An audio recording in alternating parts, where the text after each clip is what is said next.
Every day, the average person has over 6,000 thoughts, and for most of us, those thoughts are anxious, repetitive, or overwhelming. In fact, studies show that nearly 80% of our thoughts are negative, and 95% are the same as yesterday. We're stuck in loops, mentally exhausted, emotionally scattered, spiritually empty. In this age of noise and speed, what if the answer isn't more, but less? What if peace isn't out there, but already within you, waiting in silence? That's the invitation of Zen. Not to change the world, but to wake up to it. Zen is not a religion in the conventional sense. It's a way of seeing, being, and living, rooted in Mahayana Buddhism and shaped by Taoist influence in ancient China. Zen evolved into a profound philosophy that prioritizes direct experience over belief. It tells us, you don't need to wait for heaven. You can wake up now. Zen strips away the layers of dogma and intellectualism to reach something real, raw, and immediate, your true nature. At the heart of Zen practice is Zazen, or seated meditation. It's not about escaping reality or silencing every thought. It's about being fully present with whatever arises: joy, sorrow, restlessness, or peace. In Zazen, you sit still, upright, breathing naturally, and simply observe. No goals, no mantras, just the breath and the moment. It's brutally simple, but in that simplicity lies its power. Zazen is not about becoming a better version of yourself. It's about realizing you already are. To jolt the mind out of its logical routines, Zen masters pose mysterious riddles called koans. These aren't puzzles to be solved. They're mirrors that reflect our mental habits. A famous one asks, "What is the sound of one hand clapping?" At first glance, it's nonsense. But the koan's purpose is not to be answered, it's to be experienced. When the intellect surrenders and the heart opens, a sudden flash of insight can strike. What Zen calls satori, or awakening. While mindfulness is popular today, in Zen, it's not a technique. It's a way of living. Whether you're sipping tea, walking in nature, or sweeping the floor, Zen teaches you to be completely there. No multitasking, no mental time travel, just this breath, this action, this moment.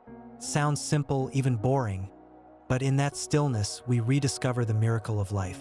We begin to notice that every leaf, every sound, every heartbeat is filled with depth and meaning.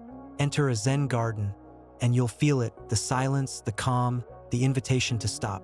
With nothing but raked gravel, carefully placed rocks, and occasional moss or shrubbery, Zen gardens aren't made to impress.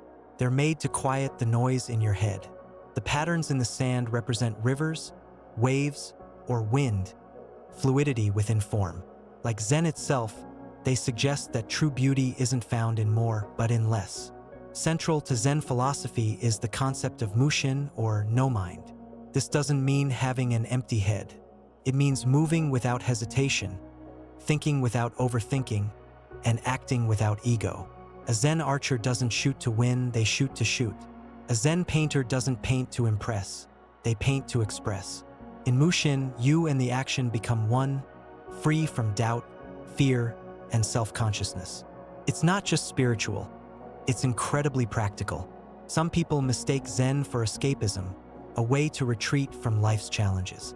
But in truth, Zen is the opposite. It trains you to face life as it is, raw, unpredictable, beautiful, painful, without running or clinging. Zen doesn't promise a life without suffering. It promises freedom in the midst of suffering. That freedom doesn't come from fixing the world outside. It comes from waking up to the world inside. Right here, right now. In a time of rising anxiety, burnout, social division, and digital overload, Zen offers more than peace.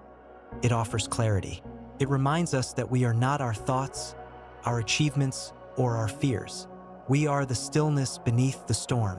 When we stop chasing, comparing, scrolling, and start sitting, breathing, noticing, we begin to live. And when we live from that space, we bring peace not just to ourselves, but to the world around us. So here's your invitation right now.